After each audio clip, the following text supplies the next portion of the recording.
खींताकांत दिल छू लेने वाली कहानी। कुमुदनी चौका बर्तन निपटाकर बरामदे में खड़ी आंचल से हाथ पोंछ रही थी कि अपने बड़े भाई कपूर चंद को आंगन में प्रवेश करते देख वही ठगी से खड़ी रह गई। अर्चना स्कूल गई हुई थी और अतुल प्रेस नौकरी पर गया हुआ था।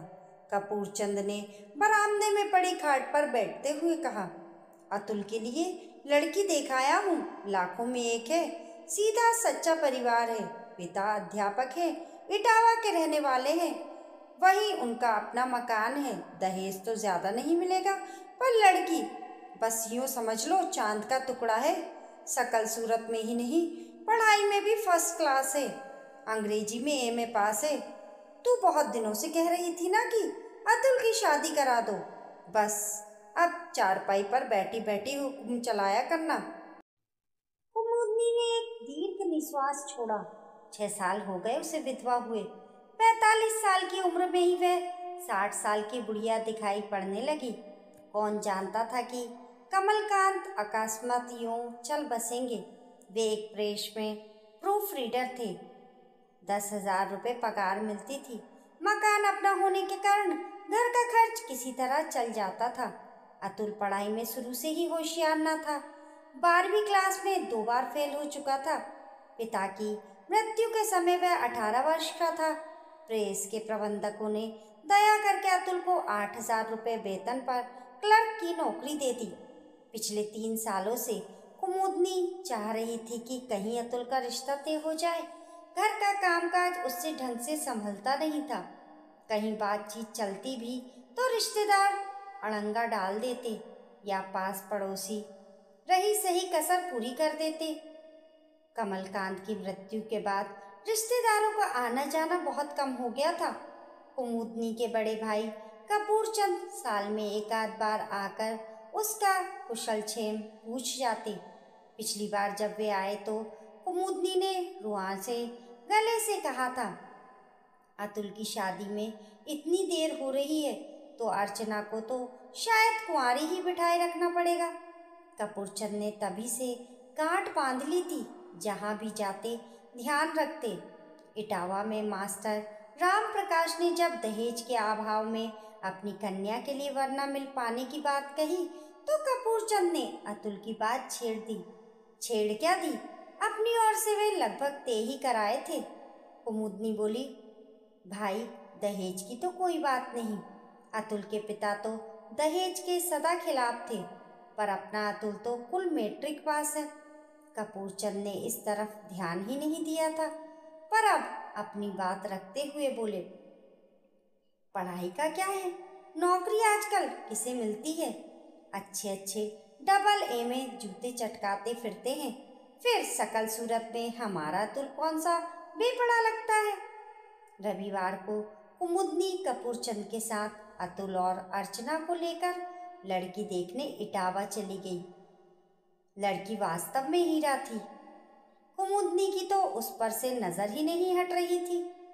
बड़ी बड़ी आंखें, लंबे बाल, गोरा रंग, छरहरी शरीर, सरल स्वभाव और मृदुभाषी।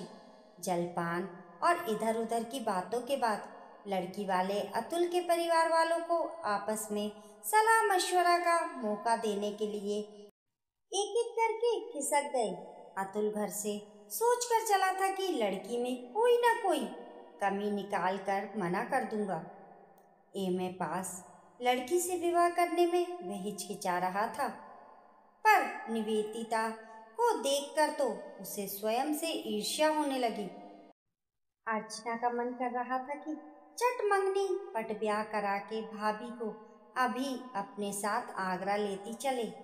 कुमुदनी को भी कहीं कोई कसर दिखाई नहीं दी, पर वे सोच रही थी कि ये लड़की घर के कामकाज में उसका हाथ क्या बटा पाएगी। कपूर चंद ने जब प्रश्नवाचक दृष्टि से कुमुदनी की ओर देखा तो वह सहज होती हुई बोली, भाई इन लोगों से तो पूछ लो कि उन्हें लड़का भी पसंद है या नहीं। अतुल की पढ़ाई के बारे में भी बता दो, बाद में कोई ये ना कहे कि हमें धोखे में रखा। कपूर चंद उठकर भीतर गए। वहाँ लड़के के संबंध में ही बात हो रही थी। लड़का सबको पसंद था। निवेदिता की भी मौन स्वीकृति थी। कपूर चंद ने जब अतुल की पढ़ाई का उल्लेख किया तो राम प्रकाश के मुख से एकदम निकला, ऐसा लगता तो नहीं है। फिर अपना निर्णय देते हुए बोले, मेरे कितने ही एमए पास विद्यार्थी कई कई साल से बेकार हैं, चपरासी तक की नौकरी के लिए अप्लाई कर चुके हैं, पर अधिक पढ़े लिखे होने के कारण वहाँ से भी कोई इंटरव्यू के लिए नहीं बुलाता। निवेदिता की माँ को भी कोई आपत्ति नहीं थी। हाँ, निवेदिता के मुख पर पल भर को शिकन अवश्य आई, पर फिर तत्काल ही वह बोल उठी, जैसा तुम ठीक समझो माँ। शायद उसे अपने परिवार की सीमाएं ज्ञात थीं और वह हल होती हुई समस्या को फिर से मुश्किल पहेली नहीं बनाना चाहती थी। कपूर चंद के साथ राम प्रकाश भी बाहर आ गए। समधन से बोले, आपने क्या फैसला किया? कुमुदनी बोली, लड़की तो आपकी हीरा है, पर उसके योग्य राजमुकुट तो हमारे पास है नहीं। राम प्रकाश गदगद होते हुए बोले, गुदड़ी में ही लाल सुरक्षित रहता है। कुमुदनी ने बाजार से मिठाई और नारियल मंगाकर निवेदिता की गोद भर दी। अपनी उंगली में से एक नई अंगूठी निकालकर निवेदिता की उंगली में पहना दी। रिश्ता पक्का हो गया। 3 महीने के बाद उनका विवाह हुआ। मास्टर जी ने बारातियों की खातिरदारी बहुत अच्छे से की। निवेदिता को भी उन्होंने गृहस्थी की सभी आवश्यक वस्तुएं दी थी। शादी के बाद निवेदिता 1 सप्ताह ससुराल में रही। बड़े आनंद में समय बीता। सबने उसे हाथों हाथ लिया। जो देखता प्रभावित हो जाता। अपनी इतनी प्रशंसा निवेदिता ने पूरे जीवन में नहीं सुनी थी, पर एक ही बात उसे अखरती थी, अतुल का उसके सम्मुख निरीह बने रहना, हर बात में संकोच करना और सकुचाना। अधिकार पूर्वक वे कुछ कहता ही नहीं था। समर्पण की बेला में उसने ही जैसे स्वयं को लुटा दिया था। अतुल तो हर बात में आज्ञा की प्रतीक्षा करता रहता था। पत्नी से कम पड़ा होने से अतुल में इन दिनों एक हीन भावना घर कर गई थी। हर बात में उसे लगता कि कहीं ये उसका गंवारपन न समझा जाए। वह बहुत कम बोलता और खोया खोया रहता। 1 महीने बाद जब निवेदिता दोबारा ससुराल आई तो विवाह की धूमधाम समाप्त हो चुकी थी। इस बीच तमाशा देखने के शौकीन कुमुदनी और अतुल के कानों में सैकड़ों तरह की बातें फूंक चुके थे। कुमुदनी से किसी ने कहा, बहू की सुंदरता को चाटोगी क्या? पढ़ी लिखी तो है, पर फली भी नहीं फोड़ने की। कोई बोला, कल ही पति को लेकर अलग हो जाएगी। वे क्या तेरी चाकरी करेगी? किसी ने कहा, पढ़ी लिखी लड़कियां घर के काम से मतलब नहीं रखती, इनसे तो बस फैशन और सिनेमा की बातें करा लो। तुम माँ बेटी खटा करना। किसी ने टिप्पणी की, तुम तो बस रूप पर रीझ गई, नगदी के नाम क्या मिला? ठेंगा। कल को तुम्हें भी तो अर्चना के हाथ पीले करने हैं। किसी ने कहा, अतुल को समझा देना, तनख्वाह तुम्हारे ही हाथ में ला कर दे। किसी ने सलाह दी, बहू को शुरू से ही रोब में रखना, हमारी तुम्हारी जैसी बहुएं अब नहीं आती हैं, खेली खाई होती हैं। गरज ये कि जितने मुंह उतनी ही बातें। पड़ोसियों और सहेलियों ने ना जाने कहाँ कहाँ के झूठे सच्चे किस्से सुनाकर कुमुदनी को जैसे महाभारत के लिए तैयार कर दिया। वह भी सोचने लगी, इतनी पढ़ी लिखी लड़की नहीं लेनी चाहिए थी। उधर अतुल कुछ तो स्वयं हीन भावना से ग्रस्त था। कुछ साथियों ने फिक्रे कसकस कर परेशान कर दिया। कोई कहता, मियाँ तुम्हें तो हिस्से लगा कर के बोलना पड़ता होगा। कोई कहता, भाई सूरत ही सूरत है या सीरत भी है। कोई कहता, अजी शर्म हया तो सब कॉलेज की पढ़ाई में विदा हो जाती हैं, वह तो अतुल को भी चौराहे पर बेच आएगी। दूसरा कंधे पर हाथ रखकर धीरे से कान में फुसफुसाया, यार हाथ भी रखने देती है कि नहीं। निवेदिता जब दोबारा ससुराल आई तो माँ बेटे किसी अप्रत्याशित घटना की कल्पना कर रहे थे। रह रहकर दोनों का कलेजा धड़क जाता था और वे अपने निर्णय पर शक पका जाते थे। वास्तव में हुआ भी अप्रत्याशित थी। हाथों की मेहंदी छूटी नहीं थी कि निवेदिता कमर कसकर घर के कामों में जुट गई। झाड़ू लगाना और बर्तन मांजने जैसे काम उसने अपने मायके में कभी नहीं किए थे, पर यहाँ वह बिना संकोच के सभी काम करती थी। अब उन्होंने कहना शुरू किया कि गोने वाली बहू से ही चौका बर्तन झाड़ू बुहारू शुरू करा दी है। 4 दिन तो बेचारी को चैन से बैठने दिया होता। सास ने काम का बंटवारा कर लेने पर जोर दिया, पर निवेदिता नहीं मानी। उसे घर की आर्थिक परिस्थिति का भी पूरा ध्यान था, इसलिए जब कुमुदनी एक दिन घर का काम करने के लिए किसी नौकरानी को पकड़ लाई तो निवेदिता इस शर्त पर उसे रखने को तैयार हुई कि अर्चना की ट्यूशन की छुट्टी करा दी जाए। वह उसे स्वयं पढ़ाएगी। अर्चना हाई स्कूल की परीक्षा दे रही थी।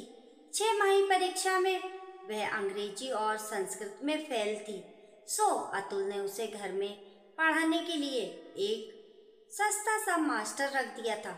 मास्टर केवल बीए पास था और पढ़ाते समय उसकी कई गलतियां खुद निवेदिता ने महसूस की थी।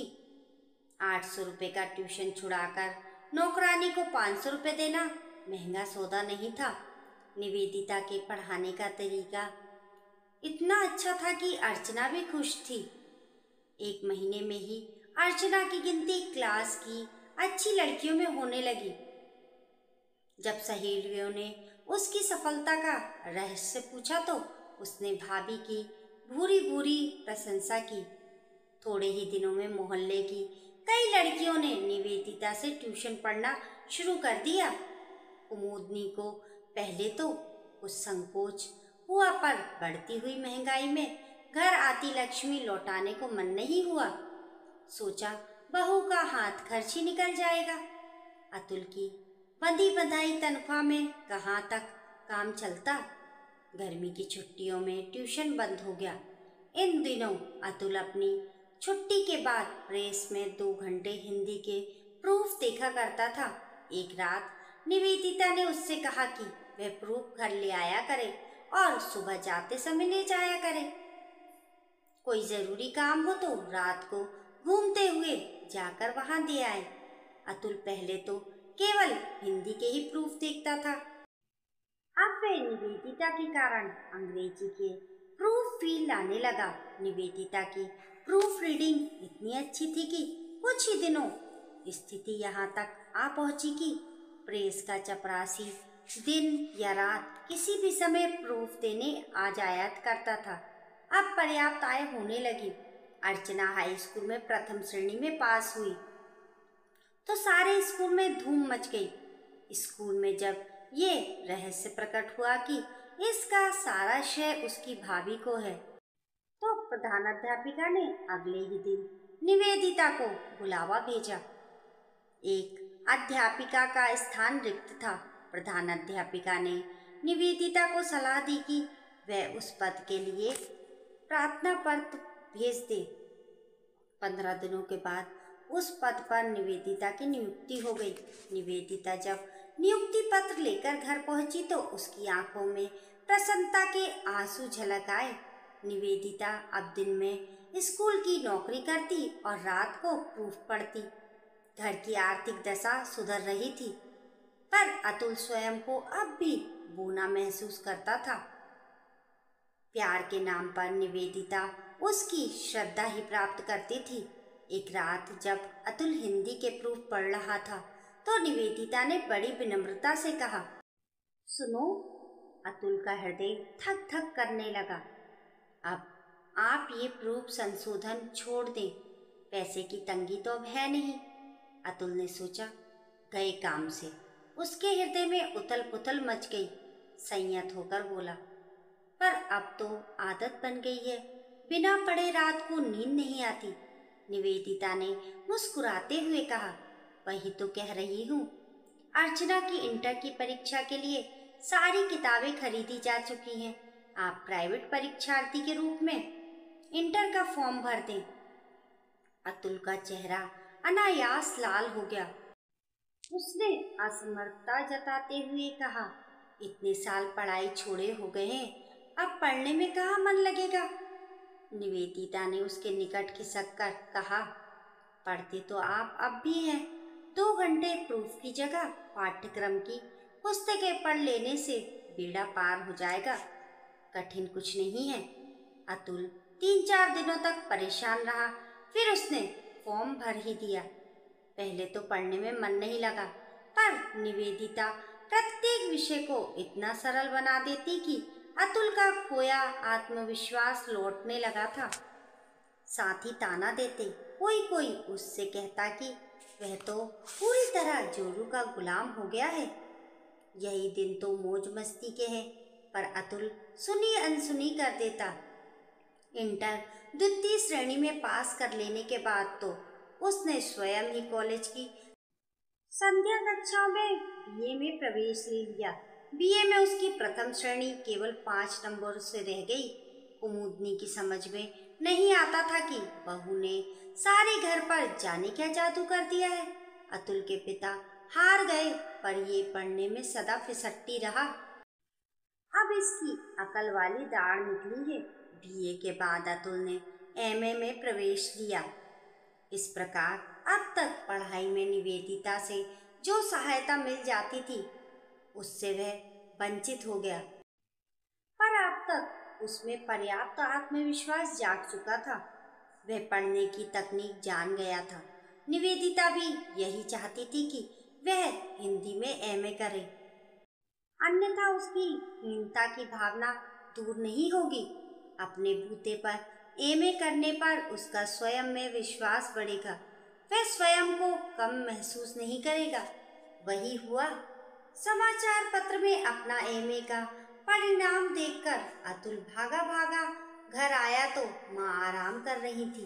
अर्चना किसी सहेली के घर गई हुई थी। छुट्टी का दिन था। निवेदिता घर की सफाई कर रही थी। अतुल ने समाचार पत्र उसकी ओर फेंकते हुए कहा, प्रथम श्रेणी द्वितीय स्थान। और इससे पहले कि निवेदिता समाचार पत्र उठाकर परीक्षा फल देखती, अतुल ने आगे बढ़कर उसे दोनों हाथों में उठा लिया और खुशी से कमरे में नाचने लगा। उसकी हीनता की ग्रंथि चरमराकर टूट चुकी थी। आज वह स्वयं को किसी से कम महसूस नहीं कर रहा था। विश्वविद्यालय में उसने दूसरा स्थान प्राप्त किया है, ये गर्व उसके चेहरे पर स्पष्ट झलक रहा था। निवेदिता का चेहरा पहले प्रसन्नता से खिला, फिर लज्जा से लाल हो गया। आज पहली बार बिना मांगे उसे पति का संपूर्ण प्यार प्राप्त हुआ था। इस अधिकार की वह कितने दिनों से कामना कर रही थी। विवाह के दिन से ही अपनी इस उपलब्धि पर उसकी आंखों में खुशी का सागर उमड़ पड़ा। दोस्तों, आपकी इस कहानी के बारे में क्या राय है? हमें कमेंट करके ज़रूर बताएं और कहानी पसंद आने पर लाइक और शेयर करें। ऐसी ही अच्छी अच्छी कहानियों के लिए चैनल को सब्सक्राइब करना ना भूलें। मिलते हैं फिर एक नई कहानी के साथ। तब तक के लिए नमस्कार।